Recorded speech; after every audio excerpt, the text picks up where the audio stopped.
शायद पढ़ लिया होगा, कहीं सुन लिया होगा कि नहीं आईएएस ऑफिसर नाम की कोई चीज़ होती है, लेकिन तब ये भी नहीं पता था कि यार यूपीएससी नाम की कोई एग्ज़ाम है, सिविल सर्विस एग्ज़ाम है, उससे और भी पोस्ट में आप सिलेक्ट हो सकते हैं, ऐसा कुछ नॉलेज नहीं था। जब मैं अपने कॉलेज लेवल में आई, जब कॉलेज में एडमिशन लिया, मैंने भोपाल से ही प्राइवेट इंजीनियरिंग कॉलेज से केमिकल इंजीनियरिंग किया है, और उस दौरान मुझे जब मैंने सोचना शुरुआत की कि क्या बनना है, कंटेम्पलेट किया कि एग्जैक्टली क्या करियर चाहती हूँ, तो लगा कि यार कहीं जो पुरानी ड्रीम थी, एक जो सपना था, वो अभी उसको सामने लाना चाहिए। फिर इस बारे में और पढ़ा, और तब खान स्टडी ग्रुप भोपाल में सेंटर वहाँ पे जैसे शुरू हो गया था, तो मेरा जो फाउंडेशन कोर्स है मैंने वहाँ से किया। और इस एग्ज़ाम के बारे में जो चीज़ें मुझे 1-2 साल में समझ में आई हैं, वो कुछ चीज़ें मैं आपसे शेयर करना चाहती हूँ। सबसे पहली चीज़ जो पहले जय और रचना हम दोनों बोल चुके हैं कि कंसिस्टेंसी। आप अगर दिन में, कई बार हमसे सवाल पूछते हैं कि आप कितने घंटे पढ़ाई करते हैं, तो देखिए घंटे मैटर नहीं करते।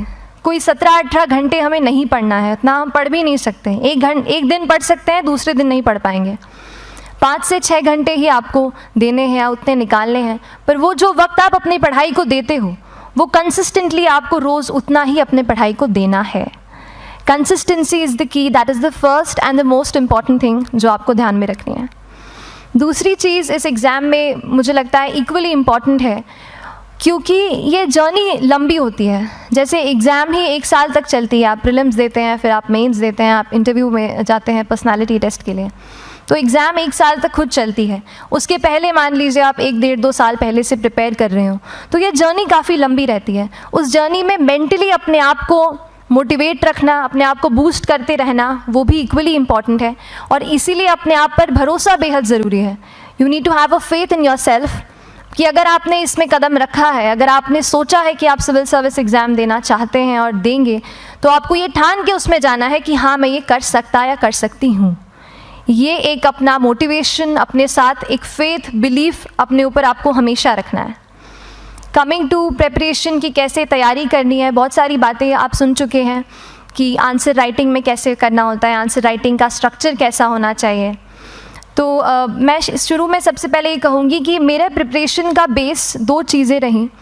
पहला था करंट अफेयर्स। करंट अफेयर्स इसलिए मैंने उसी से शुरुआत की क्योंकि करंट अफेयर्स सबसे इंटरेस्टिंग पार्ट होता है। कई बार आपको हिस्ट्री कभी बोरिंग लगेगी, कई बार आपको लगेगा ज्योग्राफी इतना, कभी हर किसी के अपने अपने फेवरेट्स होते हैं। तो मुझे वो जो सब्जेक्ट्स लगते थे कि यार इतना मन नहीं करता है, लेकिन न्यूज़पेपर्स और करंट अफेयर्स में जो भी नया चल रहा है वो मुझे हमेशा इंटरेस्टिंग लगता था। इंटरनेशनल रिलेशंस में क्या हो रहा है, क्या सोशल रियलिटीज़ हैं, कहाँ क्या हुआ, उसका क्या इम्पैक्ट पड़ेगा एडमिनिस्ट्रेशन पे और हमारी कंट्री पे, तो उसको आप अपना एक बेस बना सकते हो। आप करंट अफेयर्स बेस्ड प्रिपरेशन कर सकते हैं, इसलिए भी क्योंकि अगर आप मेंस एग्ज़ाम देखेंगे तो काफ़ी डायनामिज्म आ गया है, केवल प्रीलिम्स में नहीं बल्कि जनरल स्टडीज़ पेपर 2, पेपर 3 में भी आप देखेंगे कई सारे ऐसे सवाल हैं जो करंट इवेंट्स से इंस्पायर्ड होते हैं, उन पे बेस्ड रहते हैं। तो जब आप न्यूज़पेपर बेस्ड, करंट बेस्ड पढ़ाई करते हैं तो वो आपका प्रिपरेशन वहाँ से भी कवर हो सकता है। दूसरी जो चीज़ मैंने जिस पे बहुत फोकस किया वो थी आंसर राइटिंग। तो आंसर राइटिंग का जैसे खान सर बता रहे थे कि आंसर राइटिंग की प्रैक्टिस बहुत की, तो उसके पीछे मेरा ये था कि जब मैं हमेशा प्रीलिम्स का कोई भी पेपर टेस्ट देती थी, हम मॉक टेस्ट देते हैं, तो मॉक टेस्ट देती थी तो हमेशा मेरे मार्क्स करीब 90 to 110, 120, इससे ऊपर मेरे कभी मार्क्स नहीं जाते थे। तो मुझे हमेशा ये डर था कि यार प्रीलिम्स में कहीं मेरा कुछ, क्योंकि कट ऑफ भी इसी कुछ रेंज में जाता है, तो हमेशा लगता था कि यार कुछ गड़बड़ यहाँ ना हो जाए। लेकिन जब मैंने आंसर राइटिंग की और मेंस एग्ज़ाम के बारे में जाना, तब मुझे लगा कि आंसर राइटिंग एक ऐसी चीज़ है, मेंस एक ऐसा फेज़ है सिविल सर्विस एग्ज़ाम का जहाँ पे आप अच्छे से तैयारी कर सकते हैं। And if you have written the answers, if you know कि you have covered the points well, if you have included उसमें कुछ आपने facts, international reports, government schemes, आपने कुछ ऐसे उसमें सॉल्व भी डाला है, तो जो रिज़ल्ट आएगा वो सेटिस्फैक्ट्री ही आएगा, अच्छा ही आएगा। तो मेंस एक ऐसा पार्ट है जिस पे आप काफ़ी बैंक ऑन कर सकते हो। मैं जब पर्सनालिटी टेस्ट भी मैंने दिया, तो इस बार भी आप नंबर्स देखेंगे तो आसपास की रैंक के हिसाब से मेरे नंबर्स उसमें कम हैं, लेकिन it is just the general studies and the answer writing part, जो मेंस के जो वो है मार्क्स हैं या मेंस का जो एक फैक्टर रहा, वो मेरे लिए सबसे ज़्यादा इंपॉर्टेंट डिसाइडिंग फैक्टर रहा है। तो अपना एक्सपीरियंस यही बताऊँगी कि आंसर राइटिंग पे आप विशेष फोकस कीजिए।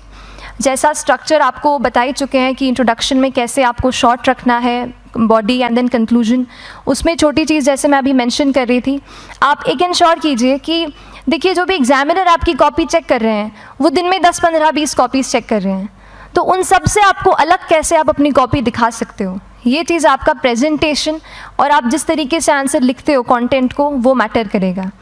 आप इंश्योर कर सकते हैं कि आपके आंसर में कुछ फैक्ट्स, गवर्नमेंट की स्कीम्स, कुछ कमिटीज़ बैठती हैं, जैसे एक प्रिवेसी पे justice BN Shri Krishna committee की रिपोर्ट आई है, तो आप मान लीजिए आपको कोई प्रिवेसी पे सवाल आ गया तो आपने उन कमेटी का नाम कोट कर दिया। ऐसे बहुत सारी कमिटीज़ होती हैं। कुछ इंटरनेशनल रिपोर्ट्स आते हैं, वो आप उनको इनके बारे में लिख सकते हैं। इंडिया का मैप आप बना सकते हैं। मैंने सीख लिया था कि 10-15 सेकेंड्स में कैसे जल्दी से मैप बनाना है और उस पर कैसे पॉइंट कुछ करना है, कुछ लोकेट करना है। तो ये कुछ ऐसी चीज़ें हैं जो आपके आंसर्स को एनरिच करेंगी और प्रेजेंटेबल बनाएंगी। तो इस तरीके से आंसर्स पे जैसे हम क्लास करते हैं, लेकिन उसके साथ साथ आपको ये कोशिश करनी है कि 1 से 2 आंसर पर डे आपको ज़रूर लिखने ही लिखने हैं, apart from the test series that you are doing.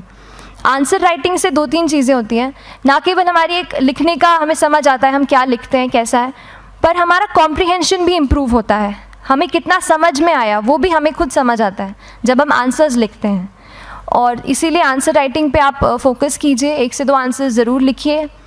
और आंसर राइटिंग के बाद the third pillar of my preparation जो काफ़ी इंपॉर्टेंट जिसने रोल प्ले किया, that was tests and test series and mocks. देखिए हम पढ़ रहे हैं यहाँ पर, I will also come to the point कि हम कैसे दिल्ली, भोपाल और इंदौर में प्रिपेयर करके बिना दिल्ली जाए हम कैसे कर सकते हैं, I will come to that point. पर उसके पहले टेस्ट की थोड़ी बात कर लेती हूँ कि टेस्ट देना क्यों ज़रूरी है। हम ये जो एग्ज़ाम दे रहे हैं सिविल सर्विस की, एक ऑल इंडिया लेवल एग्ज़ाम है and this cut throat competition. तो उसके लिए आप केवल पढ़ते रहें, सारी बुक्स, मटेरियल्स, स्टैंडर्ड ये करंट का सब पढ़ लें, लेकिन अगर आप ये नहीं जज कर पाए कि आपका क्या लेवल है at an all India level, तो चीज़ें समझ में आप नहीं, मतलब आप आगे नहीं बढ़ पाएंगे या सही डायरेक्शन नहीं पकड़ पाएंगे। तो इसलिए आप टेस्ट से घबराइए मत। कई बार टेस्ट का इनर्शिया होता है, ऐसे लगता है कि जब तक पूरा सिलेबस कंप्लीट नहीं कर लूँ तब तक टेस्ट नहीं दूंगा। लेकिन सच में बात ये होती है कि जब तक हम GS के मतलब पेपर देने अंदर भी घुसते हैं ना, तब भी उस सेकंड पे लग रहा होता है कि कुछ छूट गया है हमारा। तो ये चीज़ होगी ही, इसीलिए ये मैं कभी मत सोचिए कि जब तक पूरा सिलेबस नहीं कर लूँ टेस्ट नहीं दूंगा। जैसे आपका एक थोड़ा बेस बन जाता है प्रिपरेशन का, आप टेस्ट दीजिए, चाहे वो प्रीलिम्स का MCQ का टेस्ट हो या मेंस का राइटिंग स्किल की प्रैक्टिस हो, टेस्ट पे आप फोकस कीजिए। उसके बाद टेस्ट केवल देने के लिए नहीं देना है, उसको एनालाइज भी अच्छे से करना है। When you get the answer hints, when you get the answer keys, analyse properly कि आपकी क्या गलती हुई है और उससे भी सीखने की कोशिश कीजिए कि क्या कुछ नया मुझे इस टेस्ट पेपर से या इस आंसर कॉपी से मिल सकता है। तो इस तरह से टेस्ट पे भी आप फोकस कीजिए। And I will come lastly to the point कि जब मैंने प्रिपरेशन शुरू की थी अपने कॉलेज के 2nd ईयर 3rd ईयर आते आते, तो मन में बहुत सारे फियर्स थे। मैं भी एक नॉर्मल फैमिली से हूँ, मेरे फैमिली में किसी ने आज तक सिविल सर्विस का पेपर भी नहीं लिखा था, तो मन में बहुत सारे फियर्स थे, डाउट्स थे, क्या होगा, कैसे होगा। तो हो सकता है आपके मन में भी ऐसा हो। और हम जैसे यहाँ रहते हैं, हम सोचते हैं कि दिल्ली जाना तो सबसे ज़रूरी है, उसके बिना तो ये एग्ज़ाम हो ही नहीं सकती। तो उस पर मैं एक चीज़ बताना चाहूँगी कि जैसे KSG जैसे इंस्टीट्यूट हैं, जो फैकल्टी भी हमें वही मिलती है जो दिल्ली में पढ़ा रहे हैं, तो ये एक बहुत पॉजिटिव पॉइंट है कि क्वालिटी का कोई दिक्कत नहीं आएगी। बस एक चीज़ है, आप ज्वाइन करते हैं class, that will only provide you a direction. वो आपका रास्ता दिखा सकते हैं आपको कि इस रास्ते पर आपको चलना है, लेकिन चलना उस रास्ते पे आपको खुद है। You have to work on your own. कभी ये मत सोचिए कि मैं वहाँ नहीं जा पा रहा हूँ तो नहीं हो सकता, यहाँ है, तो हम एक्सक्यूज़ेस बनाते हैं। कई बार चैलेंजेस आते हैं। तो मैंने कॉलेज के साथ प्रिपरेशन की, तो उसमें भी काफ़ी दिक्कत आती थी। कभी कभार कॉलेज की एग्ज़ाम होती थी तो इसमें मैं अपना उतना वक्त नहीं दे पाती थी। तो उस मोमेंट पे फिर प्लानिंग ने मुझे बहुत हेल्प किया कि हम किस तरीके से अपने कॉलेज के एग्ज़ाम के लिए प्लान कर लें। जैसे मैंने इंजीनियरिंग की है और मुझे पता है कि हम इंजीनियर्स 1 महीने से ज़्यादा पहले से पढ़ते नहीं हैं। पढ़ते हैं क्या? तो वो चीज़ आप ध्यान रख सकते हो, उसको अपना स्ट्रॉन्ग पॉइंट बना सकते हो। 1 से 1.5 महीना जब exam is approaching, I used to plan my entire syllabus का प्रिंट आउट निकाल के I used to make my notes, उस तरीके से उसको मैं उसको संभाल लेती थी। तो whenever you are managing those things together, focus on planning, किस तरीके से आप एक माइक्रो प्लान बनाएं, अपना डेली एक प्लान बनाएं, वीकली टारगेट सेट करें और एक ब्रॉड विजन दिमाग में रखें कि ब्रॉडली आप मंथ्स में क्या कवर करने वाले हैं।